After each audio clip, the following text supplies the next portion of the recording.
सिंधु घाटी सभ्यता एक ऐसा नाम जो हैरानी और कौतूहल से भरा है, इतिहासकारों और पुरातत्वविदों को समान रूप से आकर्षित करता है। आज के भारत और पाकिस्तान में सिंधु नदी के किनारे पनपी यह प्राचीन सभ्यता लगभग 1000 साल तक, लगभग 3300 से 1300 ईसा पूर्व तक फलती फूलती रही। इसका विशाल क्षेत्र और उत्कृष्टता अतीत के बारे में हमारी समझ को चुनौती देती है, जो हमें मानव बुद्धि की असीमित क्षमताओं की याद दिलाती है। अपनी उन्नत शहरी योजना, आधुनिक जल निकासी व्यवस्था और रहस्यमय लिपि के लिए प्रसिद्ध सिंधु घाटी सभ्यता मानव नवाचार की स्थायी भावना का प्रमाण है। यह एक ऐसी सभ्यता है जो रहस्य में डूबी हुई है, इसके राज समय की परतों के नीचे दबे हुए हैं। फिर भी सावधानीपूर्वक खुदाई और अथक शोध के माध्यम से हम धीरे धीरे इस प्राचीन दुनिया के रहस्य को उजागर कर रहे हैं। हड़प्पा और मोहनजोदड़ो के हलचल भरे शहरों से लेकर रोजमर्रा की जिंदगी की साधारण वस्तुओं तक, हर खोज उन लोगों के जीवन की एक झलक पेश करती है जो हमसे पहले थे। दुनिया के शुरुआती शहरी केंद्रों में से एक सिंधु घाटी सभ्यता मानव समाज के विकास के बारे में बहुमूल्य जानकारी प्रदान करती है। इसकी विरासत इसके अतीत की प्रतिध्वनि में जीवित है, जो हमें अपने साझा इतिहास को संरक्षित करने और उन सभ्यताओं से सीखने के महत्व की याद दिलाती है जो पहले आई थीं। सिंधु घाटी सभ्यता की पुनर्खोज की कहानी 19वीं सदी में शुरू होती है। यह औपनिवेशिक विस्तार का समय था, जब ब्रिटिश साम्राज्य भारतीय उपमहाद्वीप पर अपनी पकड़ मजबूत कर रहा था। राजनीतिक उथल-पुथल की इस पृष्ठभूमि में प्राचीन खंडहरों और खोए हुए शहरों की अफवाहें सामने आने लगी। ये अफवाहें जल्द ही ठोस सबूत में बदल गईं, जब सिंधु घाटी क्षेत्र में बड़े पके हुए ईंटों के टीले खोजे गए। ये टीले, जिन्हें शुरू में प्राकृतिक संरचनाएं माना जाता था, बाद में एक लंबे समय से भूली हुई सभ्यता के अवशेष साबित हुए। 1921 में पंजाब प्रांत की चिलचिलाती धूप में पुरातत्वविद दयाराम साहनी हड़प्पा के पहले संकेतों पर ठोकर खाई। यह एक महत्वपूर्ण खोज थी जो प्राचीन भारत के बारे में हमारी समझ को हमेशा के लिए बदल देगी। एक साल बाद आर.डी. बनर्जी ने सिंध प्रांत में मोहनजोदड़ो, एक समान रूप से शानदार शहर की खोज की। इन शुरुआती खुदाई ने सिंधु घाटी सभ्यता के रहस्यों को उजागर करने की एक लंबी और कठिन यात्रा शुरू की। कई दशकों के दौरान कई अन्य स्थलों की खोज की गई, जिससे इस प्राचीन सभ्यता की ज्ञात सीमाओं का विस्तार हुआ।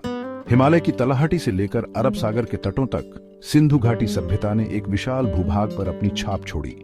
हर नई खोज पहेली में एक और टुकड़ा जोड़ती है, धीरे धीरे इस भूली हुई दुनिया की जटिल टेपेस्ट्री को उजागर करती है। सिंधु घाटी सभ्यता के कई शहरों में हड़प्पा और मोहनजोदड़ो शहरी नियोजन और वास्तुकला के शानदार उदाहरणों के रूप में सामने आते हैं। सिंधु नदी के किनारे रणनीतिक रूप से स्थित ये सुनियोजित शहर व्यापार, प्रशासन और संस्कृति के प्रमुख केंद्रों के रूप में कार्य करते थे।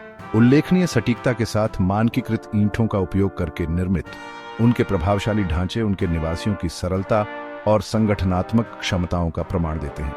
हड़प्पा, जो अब पाकिस्तान में स्थित है, गतिविधि का केंद्र था। इसके विशाल अनाज भंडार, जिनके बारे में माना जाता है कि वे अतिरिक्त अनाज के भंडारण के लिए उपयोग किए जाते थे, सिंधु समाज में कृषि के महत्व को उजागर करते हैं। शहर का प्रभावशाली गढ़, एक विशाल मिट्टी ईंट के चबूतरे पर स्थित, संभवतः शक्ति और धार्मिक महत्व के केंद्र के रूप में कार्य करता था। मोहनजोदड़ो, जिसका सिंधी में अर्थ है मृतकों का टीला, अपनी भव्यता में हड़प्पा को टक्कर देता है। इस विशाल शहर में एक परिष्कृत जल निकासी प्रणाली थी, जिसमें परस्पर जुड़े चैनल और ढकी हुई नालियां थीं, जो इसकी सड़कों के नीचे चलती थीं। शहर की सबसे उल्लेखनीय संरचना, द ग्रेट बाथ, स्वच्छता और अनुष्ठानिक शुद्धि पर सिंधु लोगों के जोर का प्रमाण है। यह बड़ा जलरोधक कुंड बिटुमेन के साथ पंक्तिबद्ध और एक स्तंभित पैदल मार्ग से घिरा हुआ, माना जाता है कि यह औपचारिक स्नान और धार्मिक अनुष्ठानों के लिए उपयोग किया जाता था। मोहनजोदड़ो में पुरातात्विक खोजों से कई कलाकृतियां मिली हैं, जिनमें मिट्टी के बर्तन, उपकरण और जटिल मुहरें शामिल हैं, जो इसके निवासियों के दैनिक जीवन और सांस्कृतिक प्रथाओं पर प्रकाश डालती हैं। सिंध क्षेत्र, जहां मोहनजोदड़ो स्थित है, एक जीवंत सांस्कृतिक केंद्र बना हुआ है, जो त्योहारों, संगीत और नृत्य के माध्यम से अपने समृद्ध इतिहास का जश्न मनाता है। प्राचीन सिंधु घाटी सभ्यता की विरासत को संरक्षित करता है। सेक्शन 4 शहरी अजूबे, योजना और बुनियादी ढांचा। सिंधु घाटी सभ्यता के शहर शहरी नियोजन के अजूबे थे, जिसमें प्राचीन दुनिया में शायद ही कभी देखी गई एक परिष्कार था। कई समकालीन शहरों के बेतरतीब विकास के विपरीत हड़प्पा और मोहनजोदड़ो को एक सटीक ग्रिड प्रणाली पर रखा गया था, जिसमें सड़कें समकोण पर प्रतिच्छेद करती थी।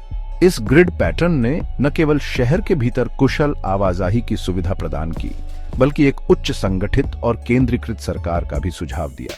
सिंधु शहरों की सबसे उल्लेखनीय विशेषताओं में से एक उनकी उन्नत जल निकासी प्रणाली थी। ढकी हुई नालियों का एक जटिल नेटवर्क, पकी हुई ईंटों से निर्मित और गुरुत्वाकर्षण प्रवाह के लिए सावधानीपूर्वक ढलान वाला, सड़कों के नीचे चलता था, आवासीय क्षेत्रों से अपशिष्ट जल ले जाता था। स्वच्छता पर यह जोर कुओं और सार्वजनिक स्नानागारों की उपस्थिति के साथ सार्वजनिक स्वास्थ्य के लिए उच्च स्तर की चिंता का संकेत देता है। मानकीकृत ईंटों से बने घर आकार और जटिलता में भिन्न थे। कुछ कम कमरों वाले मामूली आवास थे, जबकि अन्य आंगनों और निजी कुओं के साथ विशाल बहुमंजिला संरचनाएं थीं। इन घरों के भीतर शौचालय और स्नानघर की खोज स्वच्छता और स्वच्छता पर सिंधु लोगों के जोर को और पुष्ट करती है। ये विशेषताएं, जो अधिकांश प्राचीन सभ्यताओं में अनसुनी थीं, एक ऐसे समाज का चित्र चित्रित करती हैं जिसने स्वच्छता और नागरिक व्यवस्था को बहुत महत्व दिया। सेक्शन 5 वस्तुओं और विचारों का प्रवाह, व्यापार और अर्थव्यवस्था। सिंधु घाटी सभ्यता एक विशाल और संपन्न व्यापार नेटवर्क के माध्यम से व्यापक दुनिया से गहराई से जुड़ी हुई थी। सबूत बताते हैं कि उन्होंने दूर दूर की भूमि के साथ व्यापार किया, जिसमें मेसोपोटामिया, मिस्र और फारस की खाड़ी शामिल हैं। इस विशाल व्यापार नेटवर्क ने न केवल वस्तुओं के आदान प्रदान की सुविधा प्रदान की, बल्कि विचारों और सांस्कृतिक प्रथाओं के आदान प्रदान को भी सुविधाजनक बनाया, जिससे सिंधु घाटी सभ्यता की पहचान को आकार मिला। सिंधु लोग कुशल कारीगर और व्यापारी थे। उन्होंने कई तरह की वस्तुओं का उत्पादन किया, जिनमें मिट्टी के बर्तन, कपड़ा, आभूषण और उपकरण शामिल हैं, जिनकी दूर दूर के बाजारों में काफी मांग थी। विभिन्न सिंधु स्थलों पर खोजे गए मानकीकृत वजन और माप व्यापार और वाणिज्य की एक परिष्कृत प्रणाली का संकेत देते हैं। मेसोपोटामिया और अन्य दूर की भूमि में सिंधु मोहरों की खोज उनके दूरगामी व्यापार मार्गों का ठोस प्रमाण प्रदान करती है। ये मोहरें, जिन्हें अक्सर जानवरों के रूपांकनों और एक रहस्यमय लिपि के साथ जटिल रूप से उकेरा जाता था, माना जाता है कि व्यापारिक वस्तुओं को चिह्नित करने और उनके मूल की पहचान करने के लिए उपयोग की जाती थी। इन मोहरों की व्यापक उपस्थिति सिंधु घाटी सभ्यता के व्यापार नेटवर्क की पहुंच और प्रभाव के बारे में बहुत कुछ बताती है।